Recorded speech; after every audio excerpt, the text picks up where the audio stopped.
সকাল 8:15 মানুষ কেউ অফিসে যাচ্ছিল, কেউ খেতে খামারে কাজ করতে যাচ্ছিল। লিটল বয় নামে একটা বোম মেরেছে তারা। আমি নিজে দেখে এসেছি জাপানের হিরোশিমাতে। এই বোমের আঘাতে, পারমাণবিক এই বোমার রেডিয়েশনে আঘাতে, বোম ব্লাস্ট হওয়ার পরে মুহূর্তের মধ্যে 1,40,000 নাই। একটা মানুষ পারেন এমন কিছু নাই, বিশ্বাস করতে হবে। মানুষ যা কল্পনা করতে পারে ওইটা মানুষ করে দেখাতে পারে। আমরা যখন আমার পিতার পৃষ্ঠদেশে ছিলাম, পিতার পৃষ্ঠদেশ থেকে শুক্রাণু যখন মায়ের গর্ভদেশে যেয়ে পড়ে, কতটা শুক্রাণু ভ্রমণ শুরু করে জানো? 20 কোটি শুক্রাণু। ওই 20 কোটি শুক্রাণুর মধ্যে থেকে তুমি আমি আজকে এক বিকশিত শুক্রাণু মানব রূপে পৃথিবীতে এসেছি। সুবহানাল্লাহ। সেদিন আমি এত ছোট ছিলাম, মাইক্রোস্কোপ দিয়েও আমার অস্তিত্ব টের পাওয়া যায় না।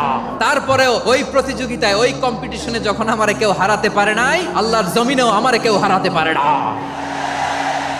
হারার জন্য তোমার জন্মই হয় নাই, তুমি আসছোই জিতার জন্য। সুবহানাল্লাহ। একটা কথা জীবনের সাথে সেট করে নিতে হবে, আমি জিতি নয় শিখি, আমি কখনো হারি না।